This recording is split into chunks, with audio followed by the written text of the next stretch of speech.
Ang kwento ni Mang Berting at ang kambing na si Julia. Mahal kong ate at kuya. Alam ko medyo kakaiba po at hindi normal. Ang kwento ko na ito pero kailangan ko po ito ibahagi sa inyo.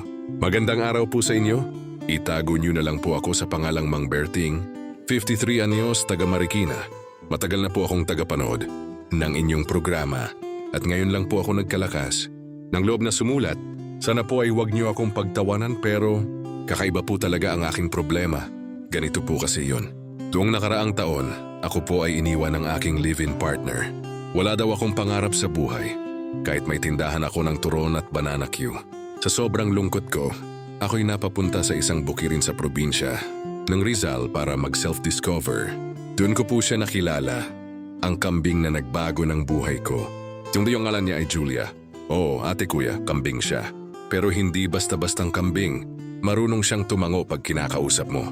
Kapag tinutugtugan ko ng My Heart Will Go On, bigla siyang napapaluha. Minsan nga, parang gumuguhit ang hugis puso sa palibot ng kanyang mata gamit ang luha niya. Mula noon, araw-araw ko na siyang sinasama sa palengke. Mas sikat pa siya kaysa sa akin. May mga nagpapapicture pa sa kanya habang ako'y nakaupo lang sa gilid, parang extra sa sariling buhay ko. Aminado po ako, medyo napamahal na po ako kay Julia. Nilalagyan ko pa siya ng pabango. Yung bench na baby cologne. Ate kuya, wag po kayong magagalit pero sinabihan ko na po siya ng I love you. At parang tumango siya. Hanggang isang araw may dumating na bagong kambing sa barangay si Coco.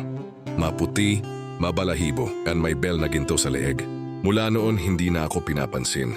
Ni Julia, lagi na lang silang magkasama ni Coco. Naiwan akong luhaan habang kinakain niya ang damo na dati sabay naming sinisimsim. Ate kuya, ang tanong ko po ay ito. Normal po ba ang magmahal sa isang hayop na parang tao ang turing mo? O talagang nadurog lang ang puso ko at kailangan ko na pong mag-move on? Nagmamahal, Mang Berting ng Marikina.